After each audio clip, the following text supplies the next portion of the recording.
kapal. Di episode Shanghai, ada adegan setelah jangkar ini jatuh ke rumah SpongeBob dan pindah ke rumah tetangga. Sekarang lihat apa yang kalian lakukan. Bukan kami yang melakukannya, Squidward. Tanganku bersih. Squidward pun yang marah ingin pergi ke ujung talinya untuk mengetahui siapa yang menjatuhkan jangkar tersebut. Saat setengah perjalanan, ada adegan seperti ini. Kapal? SpongeBob, sampai kapan kau akan terus berada di alam hayalmu? Tidak, lihat. Kapal raksasa. Kenapa Patrick membalas dengan kalimat seperti itu? Oke, untuk full konteks mari kita lihat dub Inggrisnya.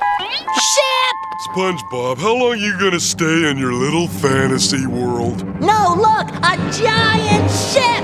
Jadi ada dua spekulasi untuk jokes ini. Spekulasi pertama, di sini SpongeBob tiba-tiba bilang kapal. Itu sama aja seperti kita sedang melihat ke langit dan tiba-tiba bilang ada UFO. Apabila ada orang di samping kita, pasti dia mikir kita ngayal. Sama halnya dengan adegan SpongeBob ini. Cuma di sini UFO diganti dengan kapal. Kapal! Jadi Patrick menanggapi SpongeBob bahwa dia bilang sesuatu yang tidak masuk akal. Spekulasi kedua, ship merupakan kepanjangan dari shipping, atau di sini konteksnya shipping karakter. Shipping karakter adalah istilah dari fandom yang berarti mendukung atau membayangkan dua karakter berada dalam hubungan romantis meskipun hubungan itu tidak resmi atau tidak terjadi di cerita aslinya. Contoh, kalian jodohin Gojo dan Utahime, padahal di cerita aslinya tidak ada konfirmasi dari autor. Jadi shipping itu hanya diimajinasi orang yang disebut dengan shipper. Istilah shipping memang mulai populer pada tahun 90-an. Dan episode ini ditayangkan pada tahun 2001. Ya, bisa dipilih sendiri sih mana yang benar menurut kalian.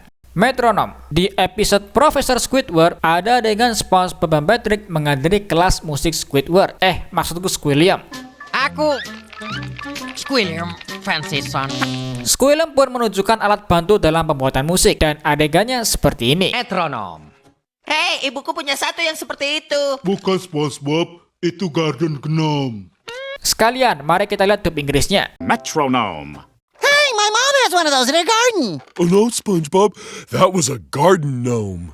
Jadi jokesnya adalah plesetan kata. Di dub Indo dan Inggrisnya sama ya. Patrick kita bilang Garden Gnome. Garden Gnome adalah patung kecil berbentuk pria tua berjanggut dengan topi runcing merah yang biasanya diletakkan di taman sebagai hiasan. Padahal bentuknya sama sekali berbeda dengan metronom. Kenapa dia bilang ibunya punya barang yang mirip metronom ya? Ya walaupun sama-sama mengerucut sih bentuk barangnya. Truk sampah. Di episode Funny Pants, Squidward yang muak dengan jokes dan ketawanya SpongeBob memutuskan untuk menakut-nakutinya karena melihatnya seperti tersedak setelah terlalu sering tertawa. Dia pakai teori kotak tertawa akan rusak apabila terlalu sering digunakan. Lalu ada adegan SpongeBob yang membayangkan hidupnya saat kotak tertawanya rusak. Tentu, aku ingin sekali tertawa. Apa yang memiliki roda 4 dan sayap? Truk sampah. Mari kita lihat dub Inggrisnya. Hey Patrick, you want to hear a joke? Sure, Sandy. Sure, I love a good laugh. What has 4 wheels and flies? A garbage truck. Jadi lebih masuk akal di dub Inggris pastinya. Di sini Sandy bilang flies yang di dub Indo diterjemahkan menjadi sayap. Padahal harusnya diterjemahkan menjadi lalat. Jadi jokesnya apa yang rodanya 4 dan ada lalatnya? Truk sampah. Memang jokes ini hanya work atau bekerja di bahasa Inggris. Karena yang paham bahasa Inggris awalnya pasti menganggap flies sebagai artian dari kata terbang, bukan lalat. Baju wanita. Di episode I'm with Stupid, saat Patrick sedang bersih-bersih rumahnya, SpongeBob datang untuk mengajak berburu buru-bur. Patrick menolak karena orang tuanya akan datang untuk mengunjungi Patrick. Di sini, Patrick bingung dan sedih karena dianggap sebagai anak yang bodoh oleh orang tuanya. Oleh karena itu, SpongeBob mau membantunya dengan menjadi orang yang lebih bodoh daripada Patrick. Setelah orang tuanya datang, ada adegan seperti ini. Hai. Bukan SpongeBob, perlihatkan rumahmu. Bukan baju dalammu, tapi tempat tinggalmu. Kenapa SpongeBob memperlihatkan bajunya yang lain? Jadi di sini jokesnya adalah plesetan kata. Patrick bilang house yang artinya rumah, tapi SpongeBob salah dengar menjadi blouse yang artinya kemeja longgar wanita. Oleh karena itu dia menunjukkan baju tersebut. Perlihatkan rumahmu. Bukan baju dalammu, tapi tempat tinggalmu. Tinggal di dalam buah. Ya, itu sudah jelas. Bergaya. Di episode Tea at the Trident, SpongeBob bertemu pertama kali dengan Sandy. Setelah saling pamer kekuatan, Sandy pun mengajak SpongeBob untuk ngeteh di rumahnya. Datang ya untuk minum teh dan makan kue. Jangan lupa. Oke, sampai besok. Di sini SpongeBob mau, tapi meminta saran ke Patrick. Lalu ada adegan seperti ini. Oh? Aku baru bertemu dengan gadis ini. Dia mengenakan topi yang penuh dengan udara. Maksudmu dia bergaya? Ya, begitulah. Itu cuma buat keren-kerenan saja.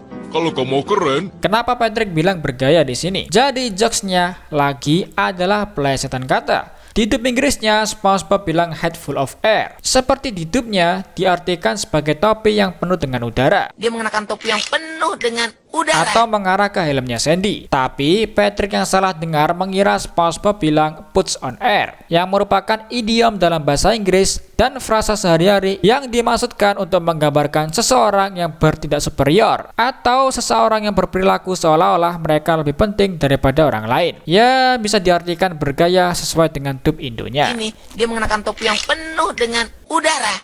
maksudmu dia bergaya? Ya, begitulah.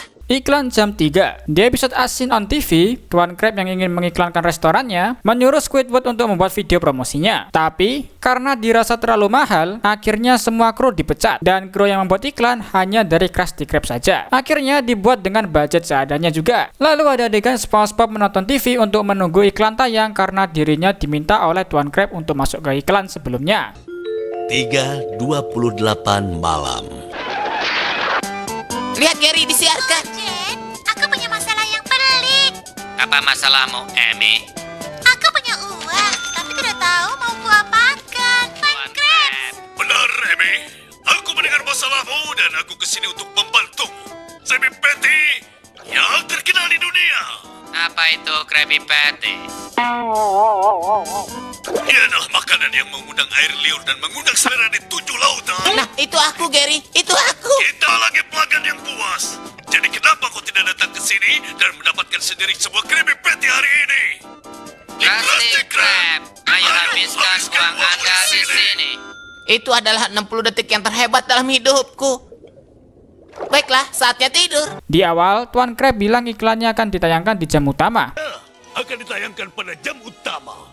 Tapi kenapa di sini ditayangkan di jam 3.28 pagi? Di jam tersebut biasanya orang dalam kondisi lapar karena begadang sampai pagi. Dengan menempatkan iklan pada jam seperti itu, Tuan Crab secara tidak langsung memanfaatkan momen ketika calon pelanggan lebih mudah tergoda oleh visual makanan. Ini mencerminkan bagaimana dunia periklanan nyata sering memanfaatkan psikologi konsumen demi meningkatkan peluang penjualan. Tapi jelas kayaknya bukan itu alasannya. Alasan utamanya adalah satu kata: murah. Penayangan iklan di jam dini hari biasanya lebih murah daripada di jam utama. Hal ini karena sedikit orang yang bangun pada jam tersebut, sehingga Tuan Crab bisa berpromosi tanpa mengeluarkan biaya besar. Jadi seperti biasa, Tuan Crab yang obsesif terhadap uang membuatnya selalu mencari celah paling hemat dengan harapan mendapat keuntungan maksimal.